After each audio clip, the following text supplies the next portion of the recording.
It's time for the latest in RV and camping news.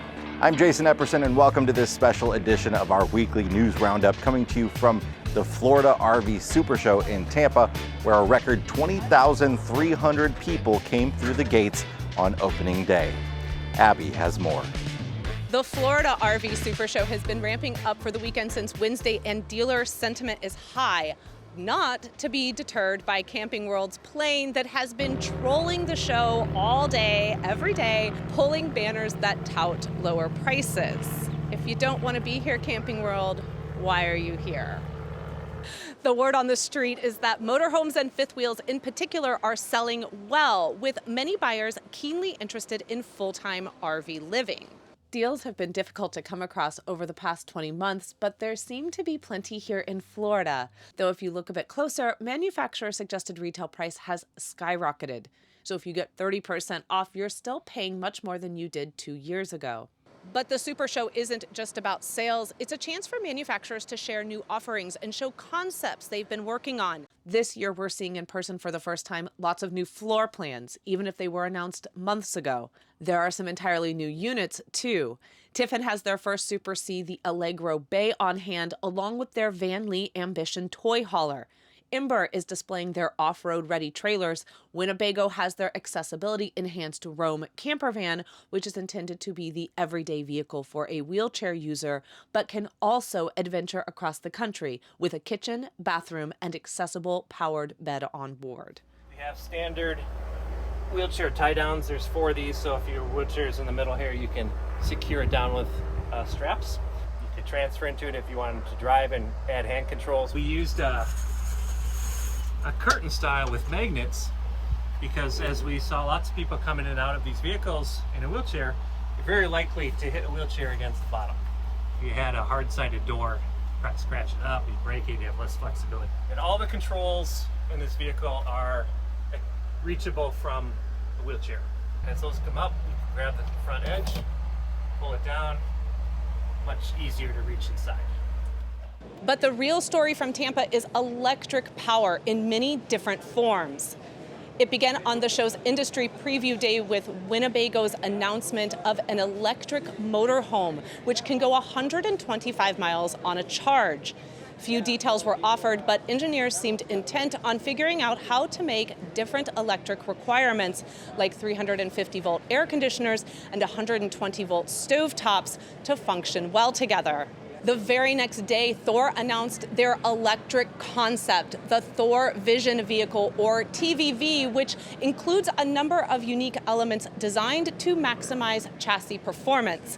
Key being an integrated fuel cell, which can boost the 700-volt, 100-kilowatt batteries range up to 300 miles, decently within the average nonstop travel distance of most RV owners.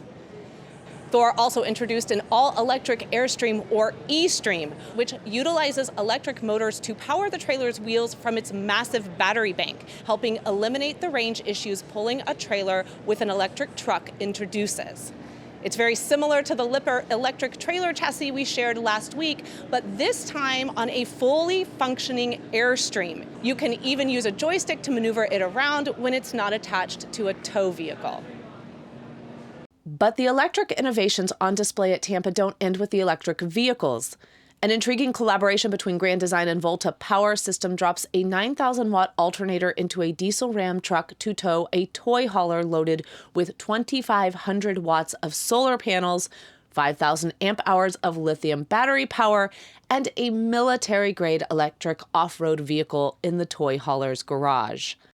This thing will make 9,000 watts at highway speed. You can run everything this thing could run. Air conditioning will be on, fridge, and charge the batteries. Wow. Get to your destination, it's fully charged, it's been cool all day long. You don't have to try to cool it down. You don't have to worry about gas consumption to run the fridge or alternative power needs for any of those auxiliary power. It's all here. And then what's really cool on top of that, there is a military-based electric vehicle out the back there. It's called a Tom car. It's a 32 kilowatt, all electric, 4-seat ATV, specifically for military applications, but also for fun. And there's a class 2 charger on the back. So with the system, plus the solar, you can charge your future electric toys off the back. Don't need a secondary fuel tank because you're going to run it all electric anyway. Everything together in one complete system. It's not all conceptual stuff here at Tampa either. You'll see solar panels on the roofs of everything, like the off-road rugged No Boundaries, who have their new largest floor plan, the 20.4, on hand. Keystone announced last year that it would be putting at least 200 watts of solar panels on everything that rolls out of the factory and shipped stock with high-quality Dragonfly lithium batteries. The 200i, everything coming off all 2022 product started standard with the 200i system. We have about half of our brands now that are offering the 600, and most of our brands that will offer the 400 are offering that as well. And so again, we continue to watch this. We think that all of the bigger packages will start to trickle through as we see the buyers, demand for it. Eventually you could see us run all 3 or 4 packages through most of our lineup. It's clear from Tampa that there is no slowdown in the RV craze and that people are keenly interested in being able to head off-grid with more room inside for longer stays or even full-time travel. We have in-depth videos on several of the electric and solar concepts at the Florida RV Supershow up on the RV Miles YouTube channel, with more to come soon. There's a lot more news ahead, but first, this episode is sponsored by our friends at RoadPass, makers of the Togo RV app. Download it for free on Apple or Android and use it for RV maintenance reminders and checklists and storing all the data about your RV. They have all kinds of RV ownership information, including a new course from Abby and myself on RV buying. If you like the app, you can get a RoadPass Pro membership, which unlocks all of the premium features of the Togo RV app. It's $49.99 a year and gives you turn-by-turn RV GPS routing, lots of great discounts on things like tires and lithium batteries, and more.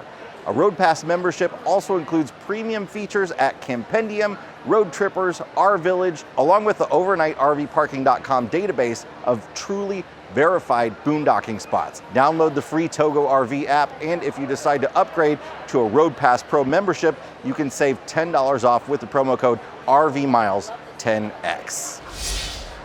The White House announced on Tuesday a 10-year, $50 billion plan to reduce seasonal wildfires in the West.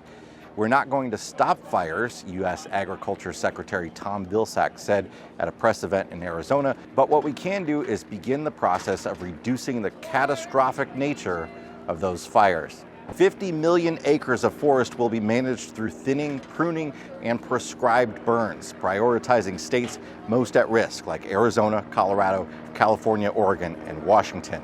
The effort will also create hundreds of thousands of jobs and begins with nearly $3 billion in funds already set aside through the recent infrastructure package. We mentioned on our monthly National Parks News Roundup a couple of weeks ago that you might expect a reservation system again this summer at Rocky Mountain National Park.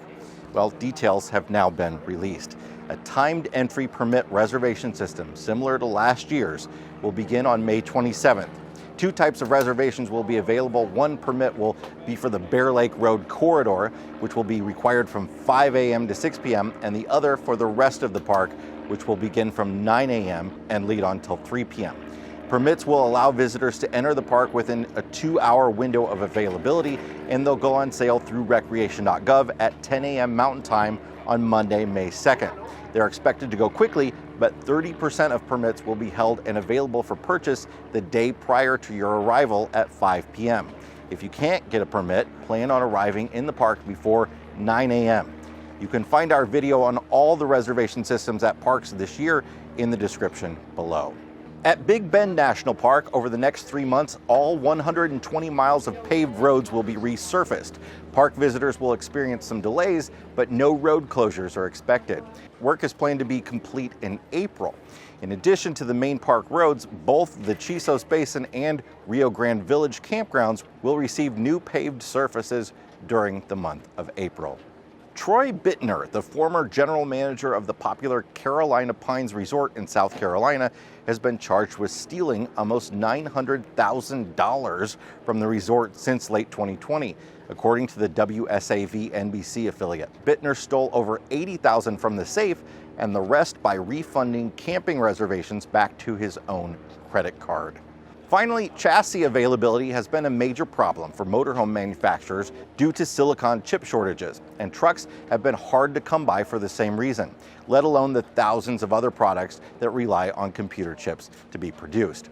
With a new focus on electric vehicles, including those electric RV concepts that we've shared on this video, it's going to be important to secure the supply chain for years to come, whether a pandemic hits or some other major disaster. Intel has a plan to fix the problem. The computer chip giant plans to open a new manufacturing mega site near Columbus, Ohio, costing at least $20 billion, according to Time magazine. Intel plans to start with 2 semiconductor fabrication factories in New Albany that would employ at least 3,000 people, expecting that it will eventually become the largest silicon manufacturing location on the planet. That's it for this week's news. Let us know your thoughts and opinions by leaving a comment below, and please hit the subscribe button if you want more videos like this. And remember, likes are free and they help the YouTube algorithm out a lot. Here's last week's news video if you missed it, and here's a great video that you haven't checked out yet. We'll see you next time.